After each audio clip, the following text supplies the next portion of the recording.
People of Earth, Gig Host. Gig Host.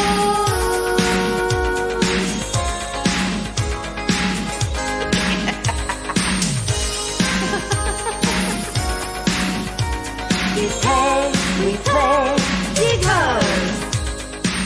Hi, I'm Willa. And I'm Marla Joe. And we are the Gig Gig Host. Host. Oh my God, we've both been working so much this week. Boy, I'm tired. I am exhausted. And I got nailed by some cops. A weird trap. You know, we're lucky we make it home every night. I know. It was about not driving in the right lane when a cop's pulled over on the shoulder and... Yeah. Well, I got a ticket in a bus lane once, and Good one. I'm not kidding. I mean, they didn't even notate that it was a bus lane. It was so worn off by the bus. Oh, nice. Good. You just have to know. Yes. Officer Singleton said to me, Trooper Singleton said to me, well, have you ever driven on a highway? You know, and in my brain I'm going, yeah, MF, you bet I've driven on a highway. Many. What's it to you? I transport electronic equipment on Across many the highways. tri-state area. Across the That's right. tri-state area, baby. It's so annoying when something happens to you on the way to the gig, right? So, Yeah, it taints the whole gig. No, yes, I know. No, it does. It does. Something happened to me the other day. I'm trying to think of what. I know what it was. I was about to go into rehearsal, and it was like a doctor called me and said, "You have to go to this doctor and you make sure you don't have cancer." Oh crap! Like half hour before, you know. Yeah, great. They just have to So good. read you the riot act so they can cover themselves. I Yeah. mean, I hope I don't have cancer.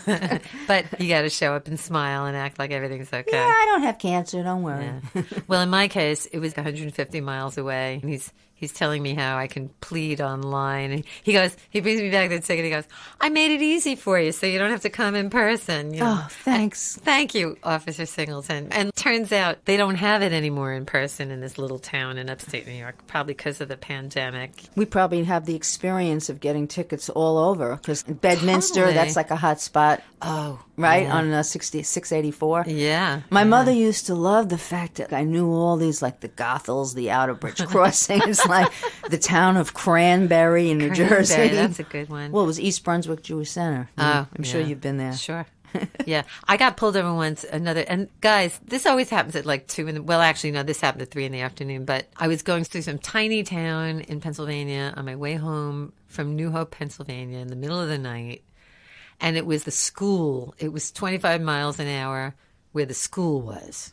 Like it was 45. So you had to go really slow. Yeah, but it was 45 on either side of the school. So you had to Right. slow down 20 miles an hour like that. And, of course, I didn't.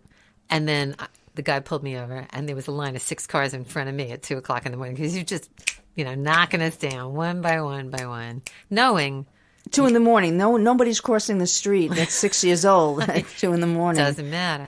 Anyway, one of the many hazards of being a freelance musician is running into these weird traffic situations. Well, it's not even that. It's just that we're always, and this is what I try to explain to somebody, you're always going somewhere new. So you're always unfamiliar with the terrain. You're unfamiliar with the terrain, and your job is always beginning and ending that night. That's why I say you get a job, and then the minute the job's over, you've just lost your job. That's such a good way to, Yeah. It's a sad way to look at it, but yeah. But it's true. And Yeah. you're always wondering, am I ever going to work again? I know, it's so true. Like both of us worked so much this week, right? So much. We're exhausted. But I know in a week when I haven't had a gig, I'll start going, when am I going to get a gig? Well, the minute you don't worry about it is when the gigs don't come in. And then, you have I thought to... you were going to say the other thing. The minute you don't worry about it is when you get all the gigs. Yeah, if you stop worrying, then no, you start to, Like there's right away, there's 3 venues that haven't called me in like 3 weeks. And one of them, the last thing they said, well, we love you. We have to get you back here all the time. Yeah. And the other one, some woman complained because I used Spotify.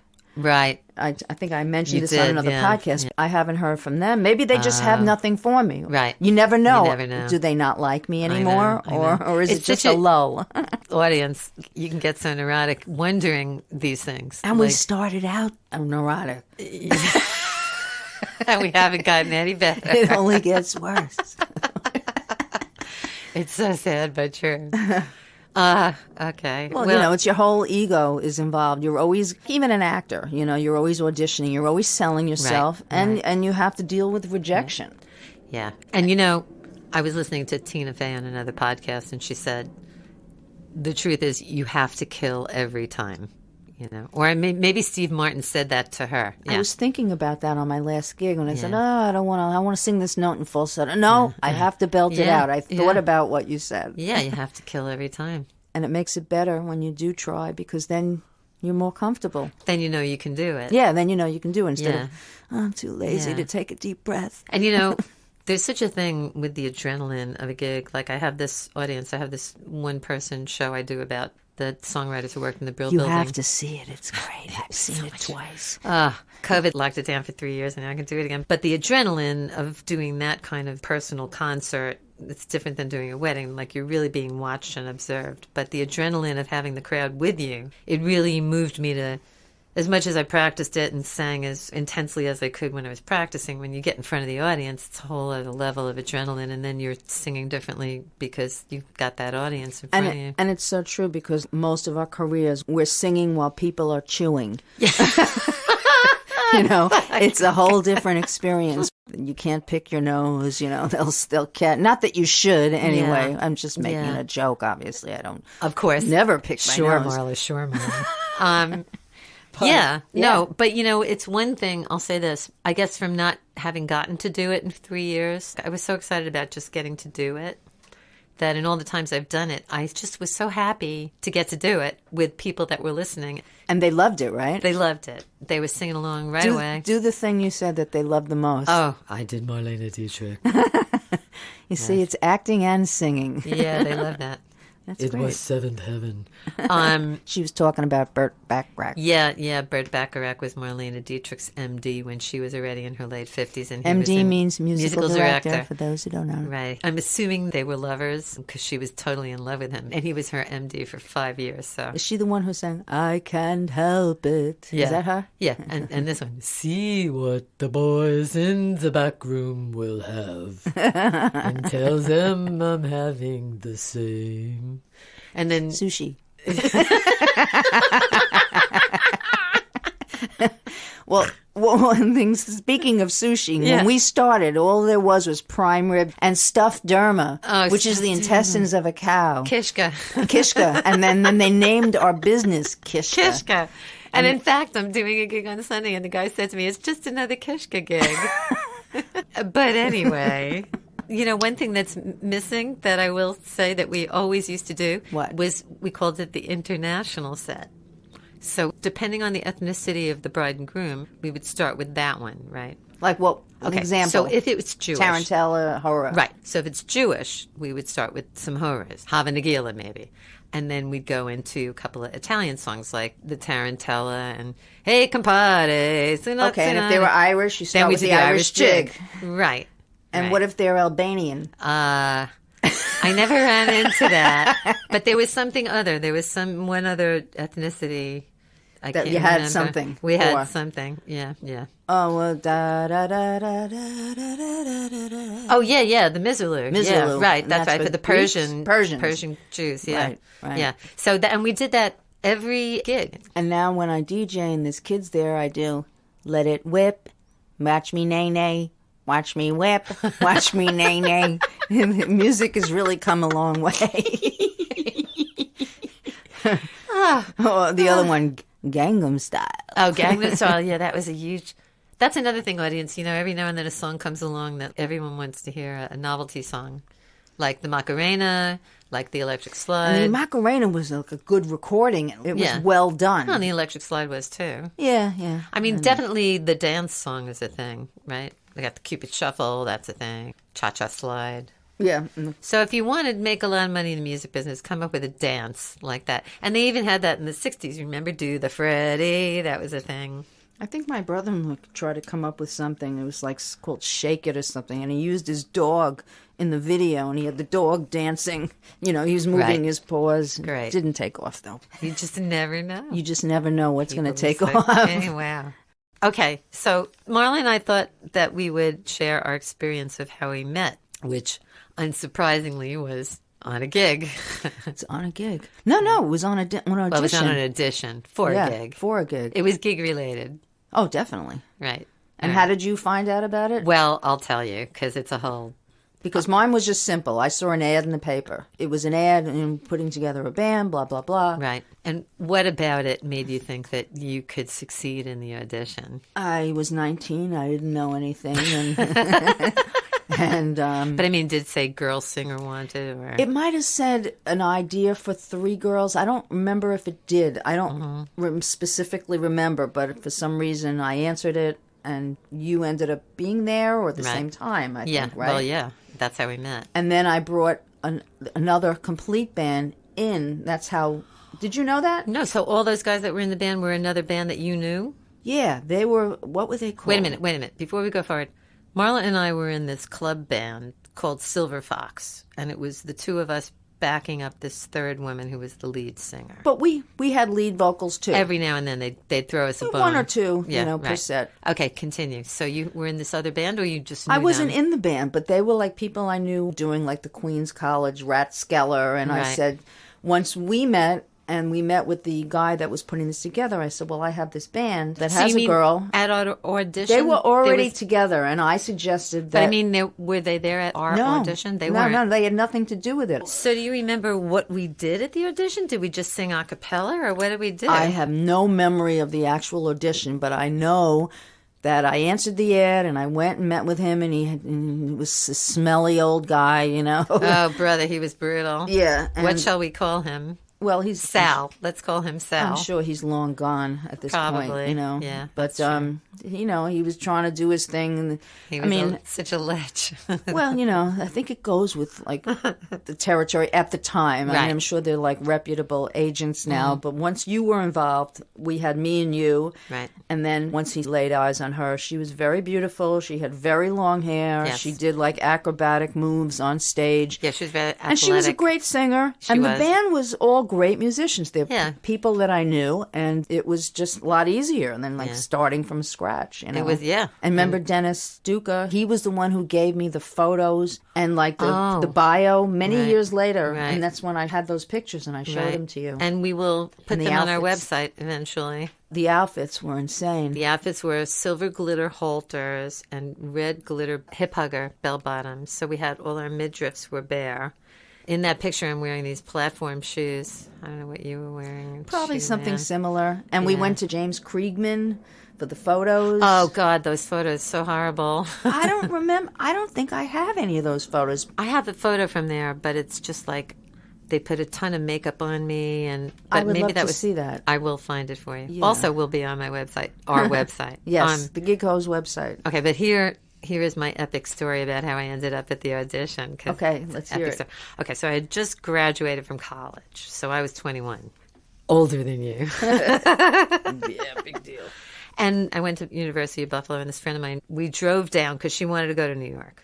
We got to my brother's house at midnight. Now, my brother, who In Bayside? in Bayside, my brother, audience, you probably understand by now, we played a lot together in our life. Very talented guitarist, vocalist. Yeah, we're going to have him on. He's great. And we play together a lot, and we still play together. All these years we've played together professionally and not professionally. But we got there at midnight, and as usual, there was a party in full swing at midnight. I mean, full swing, right? There was a jam going on in the basement, and people were getting high in one of the bedrooms, and there's just people all over, right? So we walk into this party in full swing, and within an hour, some guy is saying to me, "Oh, I know of a band that's looking for a backup singer, and the audition is Tomorrow. yeah." Who was the guy? Do you I don't remember? know, And some I guy. wonder how he knew. I don't know, some guy. And he gave me, no, it must have been the day after tomorrow.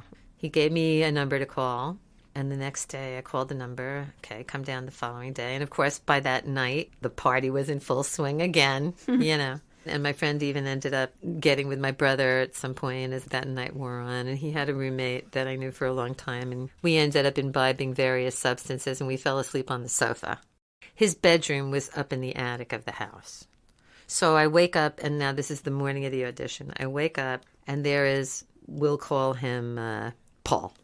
Paul is standing at the doorway leading to the attic in his robe with a hose, shooting water up the stairs, and smoke is pouring out of the stairs, and the attic had caught on fire. What had happened was a Con Ed wire sheared off the top of the house and set the roof of the house on fire. So Wasn't even your fault. no, or it had their nothing fault. to do. No, not Yeah. even with all the crazy stuff Not like that went on. a joint was left burning. Nothing. Yeah. Nothing. We just passed out. Because I was going to sleep in his bedroom with him, not even just fraternally, you know. Sure. Well, it's up to you. Well, he was very good looking. I would happily have had sex with him, but Oh, well. we knew each other. I know. We knew each other too long. Yeah, so smoke is pouring down. And also, one of the bedrooms was full of 6 puppies and a lot of puppy shit because good. one of Larry's dogs had puppies and they were all in this little room. Shitting away. Yeah, shitting away. So, and I remember because the landlord came by to look at the damage at some point. And he goes, "Oh, you left me quite a gift there in, the little bedroom." What's that smell? But anyway, so that happened and the fire trucks and all this. And I literally, I didn't have time to take a shower. And it was impossible to take a shower because the house was a shambles. So you smelled like smoke? Smelled like smoke and I had ashes in my hair, literally, when I showed up at the audition. One of the gigs we did was at a bar called Smoke Eaters. Remember? I forgot. Remember that name? Yeah. So that was my story. I mean, I had been in some weird ass bands It's in pretty college. funny. It's pretty funny. Your parents send you to college. You come home. You catch on fire. You're in a wild naked party. Yeah, People are totally. hooking up. I'm so glad I sent my daughter away. And, it was right around the corner from where my parents lived, too. But this is Larry. Whatever house my brother had. There's always a party house. Yeah, totally. Anyway, so for me, where I was coming from is that although I was a literature major at the University of Buffalo, 8 days after I got there, I heard this wailing guitar soaring through the quad, and I spent a half hour chasing Looking down for the him, sound. yeah. And I found the guy, and he was from Oceanside, and I'll say his real name. His name was Chuck Hammer. Great name. He ended up playing with Lou Reed. So I was in weird little bands of one kind or another all through college, sometimes with Chuck, sometimes with other people. But by the time I graduated with my, whatever, summa cum laude, Phi Beta Kappa, but I just wanted to be a rock star. So I was thrilled when I got to my brother's house that a guy at midnight said, "Oh, there's an audition for a band." I just wanted to be in the band. So what was your situation at that point? I think I saw an ad in a paper, and I was still living at home at 19, desperate to get out. Were you working or going to school?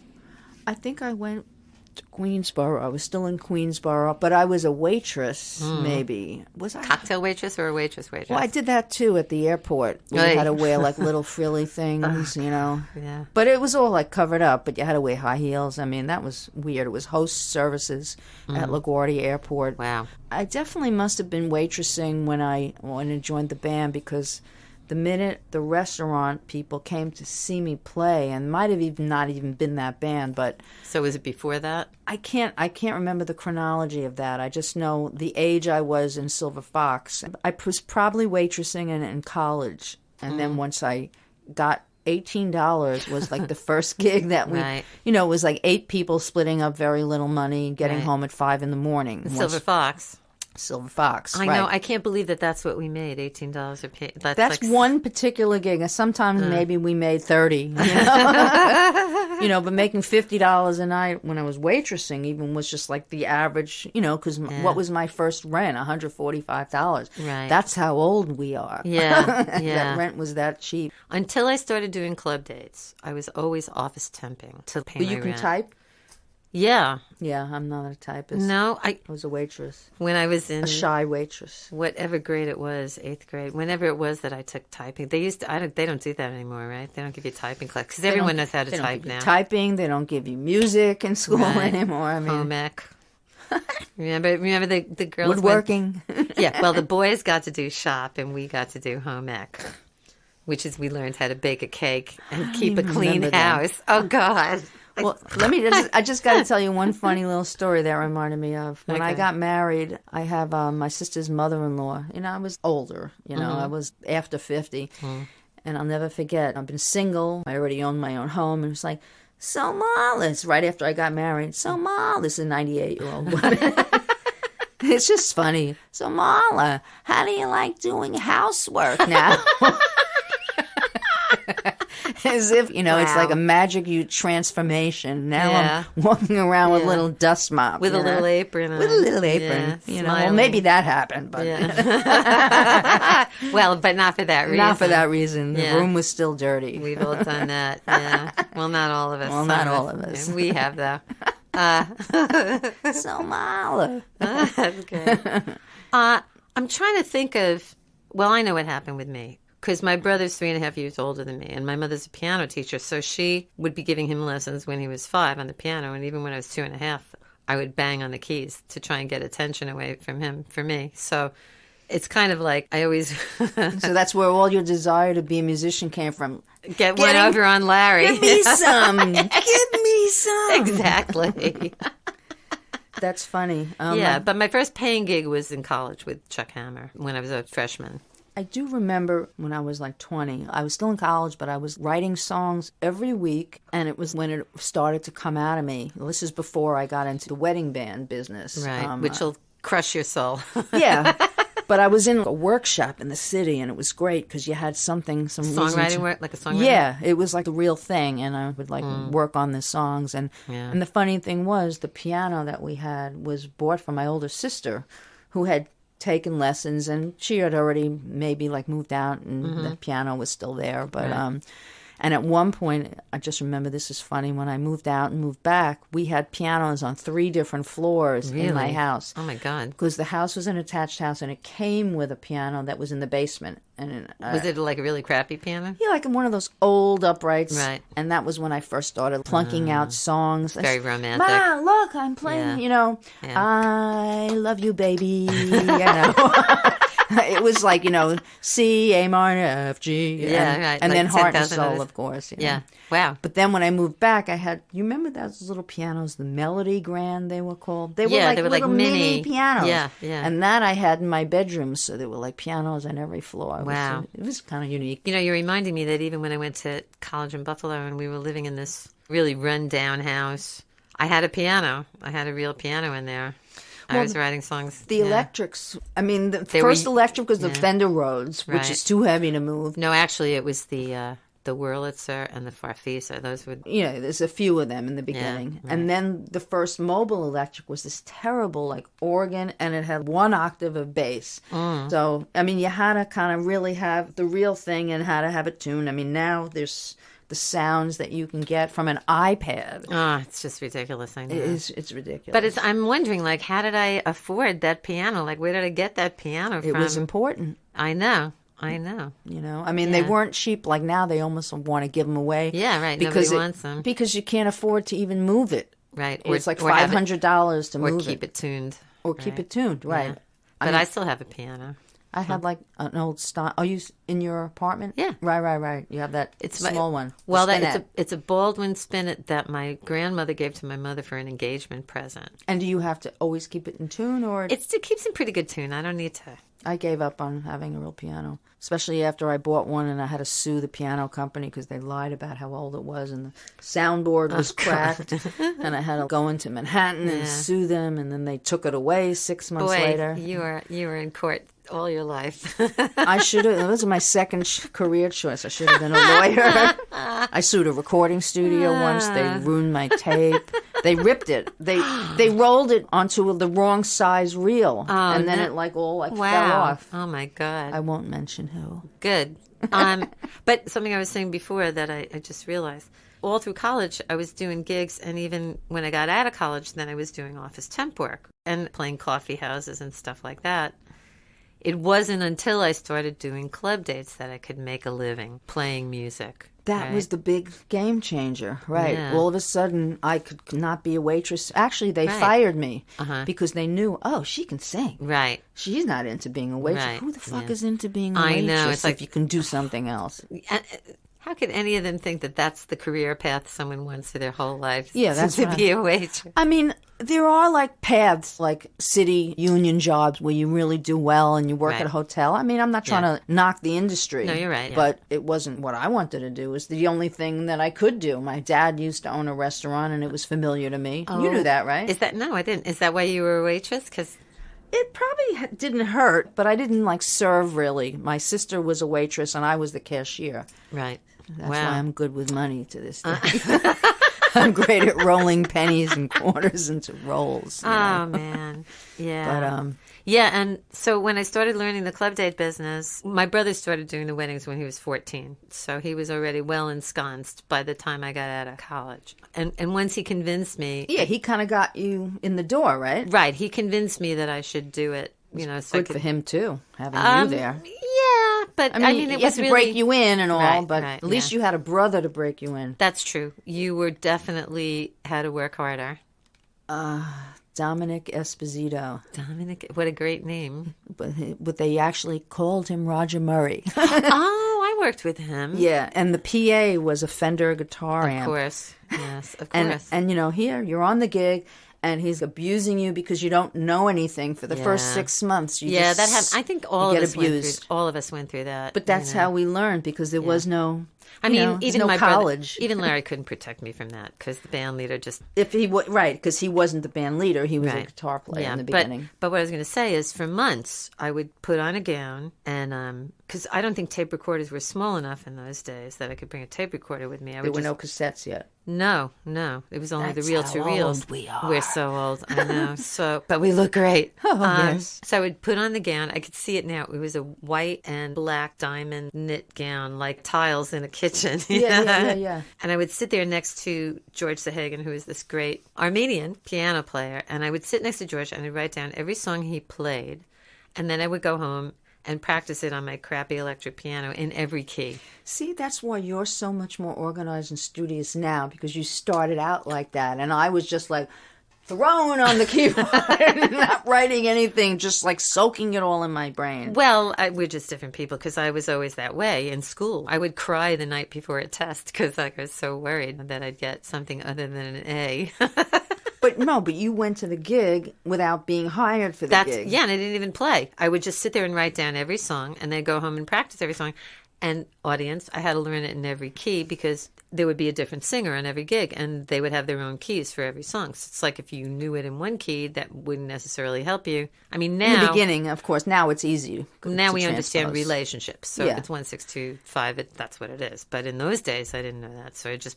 And I had... So there's two kinds of keyboard pedals. There's one that looks like a piano pedal, like from a piano, and there's another that's a little box. Right.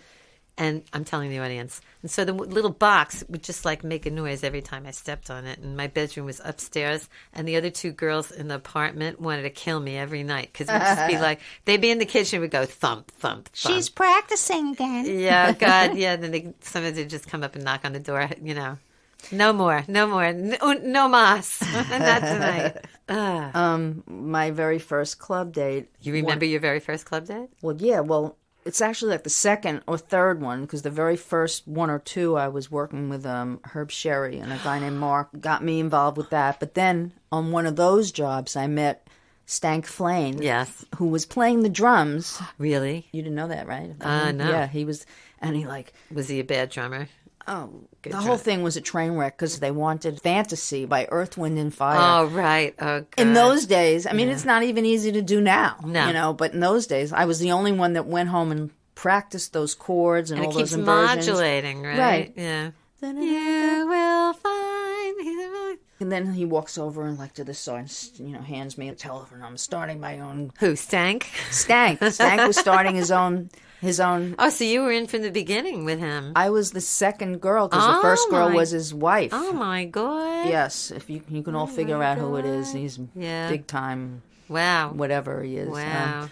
And, you know, Lucky you were in from the beginning. I was in from the beginning, and I was in one of the partners' bands, and I was a front singer. I was a keyboard player. I was Right. I was a leader named Ted Phillips. Yes. But of course, I wasn't Ted. I know. I just had to say the guitar player was Ted Phillips. Yeah. So if you ever had a Ted Phillips band, they lied to you. I don't know if I remember the first wedding I actually played and got paid for, but I will say this. I think I was crying to my brother about how intense it was for me to just try and get all these songs. Because in those days, there were It's a lot of... impossible. Yeah, there were a lot of standards. You know, it was Moore and Till and... Did we mention that in those days they called what we did or the guitar player did, in parentheses, the rock? Did we mention that before? Yeah, sure. Yeah, The Rock. Well, that's how Larry started when he was 14. The Rock, and that was 50s. That was like Elvis and Chuck Berry. Well, no, when Larry started, and he was 14, I think, at the first gig he did, The Rock, in his case, was Proud Mary and Chuck Berry, like that. Yeah, it's almost the same. Yeah. Chuck Berry, right. Right. Yeah, we had Johnny to do B. that. Good. Yeah, but mostly it was all these standards that I had heard my mother playing, but I didn't know them. And anyway, so I was crying the blues to Larry about, will I ever get it together? And he said, I promise you that one day you're going to wake up. And be an Irish specialist. No. He said, one day you're going to, which is really strange. He said, one day you're going to wake up and you'll realize that you fell asleep while you were playing and you're still playing, right? And I said, No, that never happened to you. it totally happened to me. It was like let's say gig 4 or 5 at the Crest Hollow Country Club. It was a Sunday afternoon and I was exhausted. I had already played Friday night, 2 on Saturday, and I didn't have enough sleep. I woke up in the middle of More. More is more than the greatest love the world has known, right? Real schlocky standard. I woke up in the bridge and my fingers were moving. And I went, holy shit. That's amazing to me because, like, people fall asleep when they're driving. Right. I would never do that. I would never fall asleep I playing. didn't have a choice. No, but that it happens into the human brain, like in the middle of an activity, that you can do that. Yeah, I woke up and I was still playing. So Wow. he was right. It's just amazing. Well, you know what people find amazing is they'll come over and talk to you and you're still playing. So it's like 2 different parts of your Oh, yeah. brain. Oh, yeah. I'm having a conversation with this lobe. This lobe is playing more. Yeah, yeah. That reminds me, while we're talking about origins, I wanted to be a piano major in college because even by then, I'll just do an aside. The first song I wrote was called Into Gray. I was a very unhappy teenager. I was 14, and it was like, I know I can't go on this way because my colors are all fading into gray, right? That was the first cheerful song I wrote. My mother cried when she heard it. She goes, what's wrong with you? What have I done wrong? Yeah, what did I do wrong? So, yeah, I wanted to be a piano major by the time I got to college. And I had this Bach fugue that I literally remember playing, like what you were saying, while having a conversation. I played the whole thing through. It was another wild party. This is while my brother was still living at home, but whenever my parents would take a vacation, we would have a wild party in our house. So it was one of those. And I was sitting with some guy, and I'm having a whole conversation and playing the Bach fugue perfectly at the same time. Cut to the University of Buffalo. I go to audition for the head of the piano department at UB, and he's this Viennese guy with like steel rimmed glasses, and he literally goes, if you want to be a real piano player, you must practice for Did he 10 hours a day. spit on you when you Well, did it? kind of, yeah. And it's just like psyching me out, Then he goes, okay, play. I couldn't get past bar 8. I just froze at bar 8 every time. And he goes, well, maybe you should practice more and come back in 6 months, And I went home and sobbed. And then I became a literature major because if that's what it's going to be like, I don't think I can do that. I don't know if I actually wrote my first song in 4th grade, but I want to give creds to a teacher I had who also, I was in the same class with a very famous theremin player named Rob Schwimmer. I don't know if you've heard his name. I have. And audience, for those of you who don't know, go check out a YouTube recording of a theremin. It's a very magical instrument that you play, like putting your hands over the instrument but never touching it, and you've heard it on every 50s science fiction movie ever made. Yeah, he's in Pepperland. I mean, he's also a magnificent piano player, Right, too. I mean, but he was in the same class with me, and Oh, wow. my teacher saw in the 4th grade that I had musical ability. I don't know how. And I don't know if I actually wrote this song, but she actually notated the song. I have it in my studio downstairs in a frame. Oh, that's so cool. And guess so what she, it's called? She wrote it out. She for you. wrote it out, Words and Music by Marla out in the 4th grade. Wow. What's it called? Here Comes the Band. The boy, she was right. Wow. I mean, I Wow. could sing it. Here comes the band walking in the sand. Listen and you hear the music play. Wow. But And I I'm don't remember writing it. And I'm writing, because all my colors are fading into gray, right? Well, no, I wrote my share of depressing songs. Call the Coast Guard was my... Oh, yeah. Oh, we have to talk about that because one of the very first songs I wrote, Willa recorded with her great band, Vassalon. Yeah, yeah. And in the basement. it As was one so of the- many of our studios were in the It basement. was one of the great thrills of my life. Really? Writing a song and then hearing you sing it and hearing your band do it. Yeah. Yeah. I mean, that's like another connection that we have that's separate from Well, that was everything else. definitely after Silver Fox, though, because that's, yeah. I don't know yes, it was after Silver Fox. Yeah. Or during. Right after. Right. Or even during. Yeah.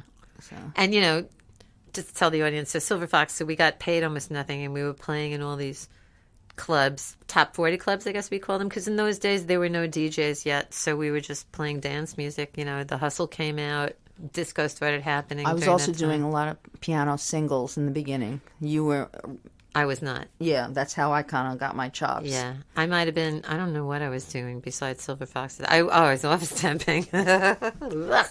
I remember having a crush on this bar owner in Cedarhurst. I still remember his name. I mean, nothing happened. Sal Amato or something. And like the first songs were like "Feel Like Making Love" by Roberta Flack and "My Cherie Amour." You know? You're trying to give a message, a subliminal message to old Sal. No, it's just like those are the ones that because I was in a lounge band right after Silver Fox. And we, like you're saying, you did like gigs with you doing, dance music. We were a 4-piece lounge band called Destination. Destination. And we played at, do you know that place, the West Way on the Grand Central Service Road? It's like right where the Jackson Diner is on the right-hand side. There's a tire company over there. That's perfect. Yeah. We're doing like these 4-piece, and we went to the James Kriegman. We had matching shirts. Right. Basically, like, those are the kind of songs that you did then. Pablo Cruz. Sure. And actually, Fleetwood Mac first became, that was like the time because we did Rhiannon. Yeah. Full circle. Brother. So that's our origins. All right, I guess. God, are you busy next week? I'm busy right this moment. I know. I don't even have time to be talking to you. But yeah, I have a gig tomorrow, Saturday, Sunday. Wow, look at you. And that's a slow week. Yeah, I know. Well, but we're lucky to be working. We're happy to be working. When I did my library show last week, it made me so happy to make people happy. And one of them yelled out, "Oh, you're taking me down memory lane." And I said, "Good." Oy. Oy. Yeah. Guess what time it is? What time is it, Marla? It's time for Credit of the Week. So, it's my turn for Credit of the Week, and I did a song way back, when my now brother-in-law had a studio in Bay, so I'd call Super Sound, and then he was in Manhattan. I don't know if you knew that he had a studio on 17th Street, too. I did not know that. Yeah. It was called right by Interface. Me? Yeah. Oh, Interface. That was him? So you knew. Oh, sure. See, and we're finding out things even today. Unbelievable. So I wrote this song with Lou Jimenez, who's married to Paul Atherton, famous sax artist. Chanteuse. Yeah. Yes. And Mark Falchek, extraordinary keyboard player. So they produced the track, they played the parts, and we did it at Super Sound. And I don't know, nothing ever came of it. It was around the time when my other record was out. It never became anything, but I'm pretty proud of it. I recently posted it on SoundCloud, and it's called "Can't Have It All." Brother, I'll say. Well, the specific thing it was talking about was like relationship sexuality, and you'll have to hear the song to know. Can't wait to know what that means. Can't wait. I'm gonna snuggle up and get some hot cocoa before I listen to this thing. Well, one of the lines was, "Put your hands on my controls so you can figure out the rest." Oh yeah, baby. Okay, let's hear it. With every kiss, there's a price to pay. Can you afford what is on display? You better taste, you know what you get. Boy, just make sure you can pay the debt. Don't play the game if you don't know the rules. Let me explain to you. I'll give you love, but you must give it to